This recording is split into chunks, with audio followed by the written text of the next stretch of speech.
Isang buwan ang lumipas, may charity ball sa bayan. Si Clarissa kasama si Marco, suot ang mamahaling bestida. Ipinakilala ang pinakamalaking donor, Alfredo de Villa. Pumasok si Alfredo, elegante, pamilyar ang mukha. Si Fred pala ang bilyonaryo. Nagulat si Clarissa at Marco, pati ang buong bayan.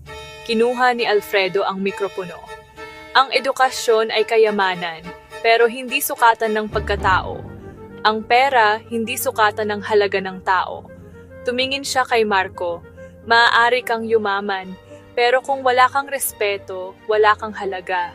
Tumingin kay Clarissa, minahal kita bilang si Fred ang tindero, pero ang minahal mo lang ay ang pangarap na kaya kong ibigay. Bumaba siya ng entablado, iniwan si Clarissa na umiiyak.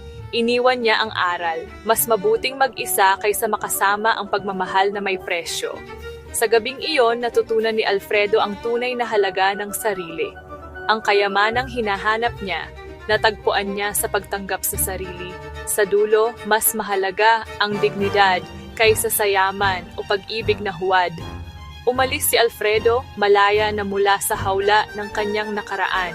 Si Clarissa, naiwan, nagsisisi. At si Alfredo handa nang magsimulang muli.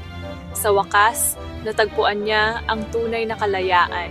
Ang lalaki sa kotse ay si Marco, mayaman, edukado, at magaling magsalita. Niligawan niya si Clarissa, ibinigay ang lahat ng luho. Si Clarissa, nasilaw sa bagong mundo. Nakalimutan niya ang tunay na kaligayahan. Kay Fred, kinumpronta ni Fred si Clarissa. Umamin itong magkaiba na sila ng mundo. Gusto ni Clarissa ng asenso at si Marco ang sagot. Iniwan ni Clarissa, si Fred mas pinili ang pangarap kaysa pagmamahal. Isang linggo matapos nakita ni Fred si Clarissa at Marco sa palengke, ipinakilala siya bilang kaibigan, halatang nahihiya. Minaliit ni Marco si Fred at si Clarissa ay nanahimik lang. Doon gumuho ang mundo ni Fred, hindi dahil sa pangmamaliit kundi sa pananahimik ni Clarissa. Naunawaan niyang ginamit lang siya bilang hagdanan. Ang sakit ay hindi mailarawan.